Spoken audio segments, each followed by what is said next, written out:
to another edition of Salukimania. It's 2013, a new football team, a new football season, and SIU opens at Illinois this weekend. Saturday morning's game is at 11 o'clock. We'll be on the Big Ten Network. It's at Memorial Stadium in Champaign. I just talked to a friend of mine that's doing some radio up there, and he said they're expecting about 40,000 in the stadium. It seats about 60,000, but SIU lost 35-3 at that same place 3 years ago. What do you think has to be a little bit different this time, Les? Well, it's still going to be difficult anytime you play a Big Ten team on their turf. It's going to be tough. You're faced with bigger, stronger, faster people. I think you never go into a game looking for a moral victory, but this is a game that a victory is kind of icing on the cake. I think you go up there looking to play well, establish some things offensively and defensively. If you come away with a victory, that's a good thing. But I think most of all, the coaches have to be looking to just play well and establish the foundation for the season. And the foundation of Dale Lennon's best teams have always been he's been able to run the ball with some backs that are able to break a 50, 60-yard run. I think he has a couple of those guys in Malcolm Agnew, Mikael McCall, and even Ken Malcolm. Tay Willis is a guy they're going to use a lot. He's the backup receiver going into the game now.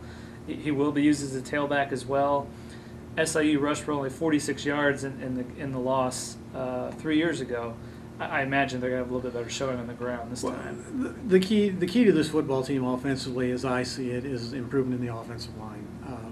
Last year, whether it was McCall or Steven Struther, they got hit at the point of attack entirely too often. There just weren't a lot of holes for the running backs to get through. A lot of these same people are back. They're a year older. They're a year stronger. Hopefully they're healthy.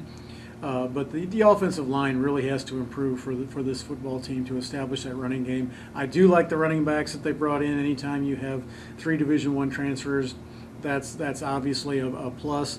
And I'm just really anxious to see Tay Willis get the ball in space, just to see if he's the next coming of Larry Warner, like we've been told. He's very much like him. He has kind of like the dreads, but he's very fast. He's really small. He's 5'8", but you can see the guns on his arm, just kind of saw with Larry. But the offensive line you mentioned, the thing that I consider is the biggest jump is the pass protection. I mean, Corey was running for his life. He was like the Jay Cutler of the Valley Football Conference last year. He just hiked the ball. They tried to move him. Even that didn't work sometimes. I think he trusts the protection a little bit more because I think it's just a little bit better, and I think their offensive line is deeper than last year's as well. Well, we talked about it many times during the games last year. They weren't ever able to stretch the field offensively because if Faulkner took more than a 3-step drop, he had people breathing down his throat constantly. And like you said, they tried to move him in and out, but they had to rely way too much on the little bubble screens and just little flares and quick hitters. Hopefully this year he can get back there, set up in the pocket, maybe pick out a secondary receiver if he has to, and get the ball downfield to Stephen McKinney and some others. Illinois also returns their quarterback, Nathan Schulhaus. He threw for 229 yards and a couple of touchdowns. They had Mikhail Ashore, which I believe is in the NFL now, as one of their running backs. Jason Ford was another one. They do have 2 returning running backs. Their wide receivers are back. But defensively, they're a lot like SIU. They don't have a lot of starters coming back. They have 3 or 4 returning starters. SIU has 5, but none of them are on the defensive line, which will be an issue for both teams coming in. Defensively, that's what I'm looking at too. SIU lost such good people up front last year, and Ken Boatwright and Keon Swanson. It's really going to be interesting to see. I mean, they got good minutes from Brandon Williams and T.J. Beelan and a few others last year. Tyler Williamson came on and made some big plays as a linebacker last year. But it's really, really going to be interesting. And Brian Presame I got to mention him. He's such a good hitter. It will be interesting to see how sound that unit can be, whether they can replace the quickness that they lost in Boatwright and the strength in the middle that they lost in Swanson. So Dan Deerdorf always said the key to a football game is if my big guys can beat up your big guys, I'm probably going to win. And that's just exactly the way I see this. I mean, the SIU's 2 biggest question marks in my mind are the defensive front and the offensive front. So if they answer those questions positively, it could be a good day.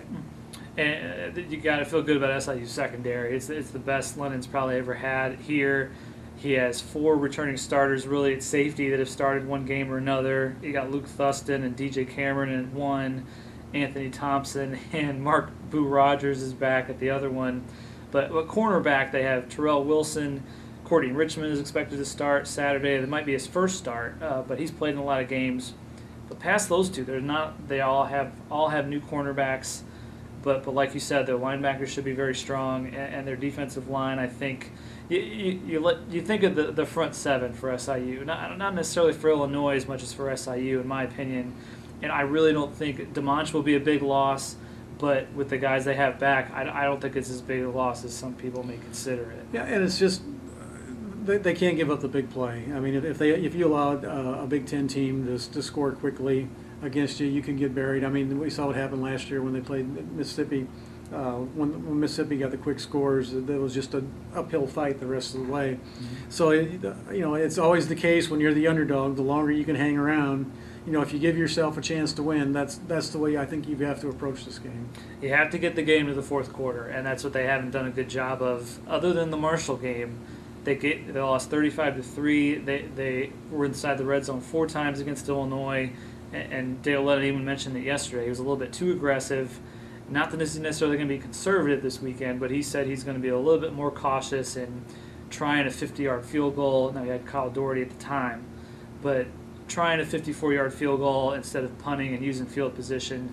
And Mississippi, that was their third-string tailback, and he had 21 points in the first 9 minutes of the game, pretty much. Well, and you mentioned special teams, and that's a big thing, too. I mean, last year, SIU's kicking game was so bad for the first half of the season, mm-hmm. and it finally got straightened out as Johnson got better at the end of the year. But they still have Austin Puchalowski, who is one of the great weapons of this team, too. When you talk about field position, he did a great job last year of getting the ball out of bounds inside the 10, 20-yard line. So, if they can use him and make Illinois use a long field all the time, again, that's to their advantage. Well, past this game, Les, do you think they can make the playoffs? Do you think they can challenge in enough games to get 7 or 8 wins? I think they can. I don't think it's going to be easy. I mean, you look at the schedule. Eastern Illinois is on the horizon again. They were a very good team last year. I think they're ranked in the top 20 in the preseason. And the Missouri Valley Conference is as tough as a conference as there is in the football championship subdivision.